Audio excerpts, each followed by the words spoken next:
अस्सलाम वालेकुम। 9th class subject physics chapter number 7 properties of matter topic measuring atmospheric pressure. हम discuss कर चुके हैं एटमॉस्फेरिक प्रेशर को। एटमॉस्फेयर हमें पता है कि जो हमारी अर्थ है वो एयर के कवर से सराउंडेड है, तो ठीक है, वो एटमॉस्फेयर है। और उसके बाद उसमें जो प्रेशर एक्सर्ट करता है, जो तमाम डायरेक्शंस में एटमॉस्फेरिक प्रेशर एक्सर्ट करता है, ठीक है। अब मेजरिंग एटमॉस्फेरिक प्रेशर इसको डिस्कस करेंगे। एटमॉस्फेरिक प्रेशर हमें पता है कि इसको मेजर करने के लिए भी कोई ना कोई इंस्ट्रूमेंट होगा, ठीक है। अब जो हमारे सी लेवल है, सी लेवल पे एटमॉस्फेरिक प्रेशर कितना होता है? ऑलमोस्ट 1,13,00 पास्कल या न्यूटन मीटर पर स्क्वायर। पास्कल कह लें या न्यूटन मीटर पर स्क्वायर कह लें, एक ही बात है। अब जो एटमॉस्फेरिक प्रेशर को मेजर करने के लिए हम इंस्ट्रूमेंट यूज़ करते हैं, उससे हम क्या कहते हैं? बैरोमीटर। 2 टाइप्स के होते हैं, एक मरकरी बैरोमीटर और एक वाटर बैरोमीटर। अब मरकरी बैरोमीटर इसमें एक ग्लास ट्यूब, ठीक है। ग्लास ट्यूब हमें पता है किसको कहते हैं? टेस्ट ट्यूब को, जो हम बायो लैब में भी यूज़ करते हैं टेस्ट ट्यूब को प्रैक्टिकल्स परफॉर्म करते वक्त भी। तो हमारे पास एक ग्लास ट्यूब होती है जो 1 मीटर लॉन्ग होती है, इसकी लेंथ। मरकरी बैरोमीटर है तो नाम से ही पता चल जाएगा हमें, मरकरी हम इसमें लेंगे, ठीक है। जो ग्लास ट्यूब है इससे हम क्या करेंगे कि मरकरी से हम इसे फिल कर देंगे और इसे किससे इन्वर्ट कर देंगे? मरकरी ट्रफ से इन्वर्ट कर देंगे, ठीक है। अब ये हमारे पास क्या ग्लास ट्यूब है, इसे हमने उल्टा करके रख दिया, ठीक है, यहाँ पर प्लेस कर दिया है। इसके साथ हमने स्केल रखा है। अब इसे मरकरी से हमने फिल कर दिया है, ठीक है। यहाँ पर भी प्रेशर एक्सर्ट कर रहा है। अब कैसे? जैसे अगर हम बॉटल है उसे ग्लास में डालते हैं, ठीक है, तो जब हम बॉटल डालते हैं तो उसके प्रेशर की वजह से, स्टीम की वजह से, तो हमें ऐसे लगता है कि जैसे वो ग्लास फिल हो गया है, लेकिन आफ्टर सम टाइम जो लिक्विड है वो नीचे रह जाता है और ऊपर से प्रेशर ख़त्म हो जाता है, तो हमें पता चल जाता है ग्लास में स्पेस है, तो हम और उसमें बॉटल डाल देते हैं, ठीक है। तो सिमिलरली यहाँ पर भी हमारे पास क्या है कि जब हम इसे मरकरी से फिल कर देंगे तो हमारे पास क्या होगा कि पहले तो ट्यूब में मरकरी डिसेंड करेगा और उसके बाद सर्टेन हाइट पे जाके वो क्या होगा कि वो स्टॉप हो जाएगा। तो जो मरकरी का कॉलम है वो क्या करेगा? ट्यूब में प्रेशर एक्सर्ट करेगा इसकी बेस पे। तो यहाँ पर हमारे पास प्रेशर एक्सर्ट करेगा, पहले तो फिल हो जाएगा, ठीक है। उसके बाद यहाँ पर हमारे पास क्या आ जाएगी? स्पेस आ जाएगी। अब यहाँ पर हमारे पास ये खाली स्पेस आ जाएगी और यहाँ तक जो लेवल होगा हम इसको मेजर कर लेंगे कि जो मरकरी से फिल हुआ है कितना लेवल है हमारे पास। अब जो सी लेवल है उस पर हमारे पास जो ट्रफ में मरकरी है वो कितनी, हम देखते हैं उसकी कितनी होती है सी लेवल पे, उसकी हाइट पे, तो 76 सेंटीमीटर होती है।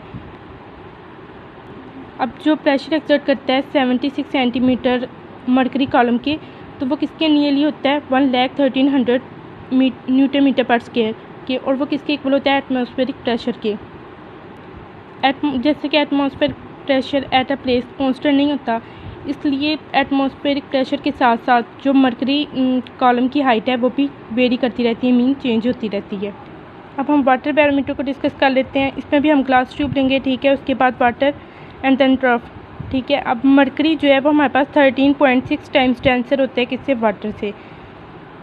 अब जैसे एक एग्जांपल लेते हैं कि अगर हम 2 बीकर लें या बर्तन लें, अब जब एक में हम वाटर डालें और दूसरे में हम दोनों इक्वल लें, वाटर एंड शायद हनी ले लें, ठीक है, दोनों इक्वल लें, सेम क्वांटिटी उनकी हो, लेकिन जब हम हनी डालेंगे उसकी डेंसिटी ज़्यादा होगी, तो वो क्या होगा कि जब वो फिल होगा हमारे पास तो वो इतना फिल हो जाएगा, लेकिन जब हम वाटर लेंगे सेम तो वो क्या होगा? ऊपर तक फिल हो जाएगा, लेकिन जो हनी है उसके लिए ऊपर स्पेस रह जाएगी, लेकिन वाटर ऊपर तक फिल हो जाएगा। इसी के अकॉर्डिंग बताया कि इसकी डेंसिटी ज़्यादा है लेकिन वाटर ज़्यादा स्पेस लेगा क्योंकि उसकी लाइट है, हल्का है।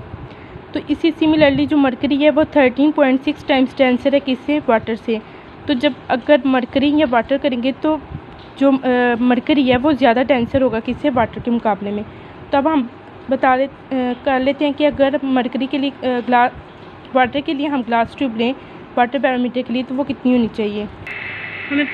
हमने डिस्कस कर चुके हैं कि सी लेवल पे हमारे पास क्या है?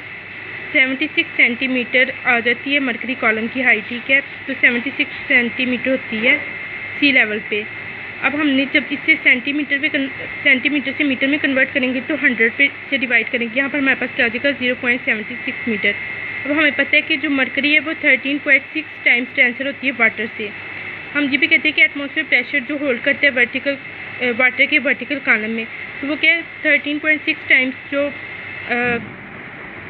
मरकरी कॉलम की जो हाइट है उससे 13.6 टाइम्स होता है। अब सी लेवल पे जो वर्टिकल हाइट है वाटर की, तो उससे हम कैसे फाइंड करते हैं कि 0.76 जो है मीटर आ गया हमारे पास, और 13.6 टाइम्स जो डेंसर है वाटर से, इन दोनों को मल्टीप्लाई करेंगे तो हमारे पास क्या आ जाएगा 10.34 मीटर। तो हम क्या कह रहे हैं कि जो ग्लास ट्यूब है वो मोर देन 10 मीटर लॉन्ग होनी चाहिए। ये 10 मीटर लॉन्ग होनी चाहिए ग्लास ट्यूब, किसके लिए? वाटर बैरोमीटर के लिए।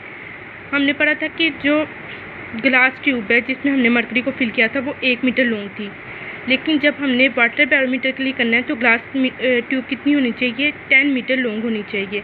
तब हम अपना एक्सपेरिमेंट परफॉर्म कर सकते हैं या हम ये कर सकते हैं वाटर बैरोमीटर के थ्रू एटमॉस्फेरिक प्रेशर को। तो ये हमारा आज का टॉपिक था, measuring atmospheric pressure. Thank you class.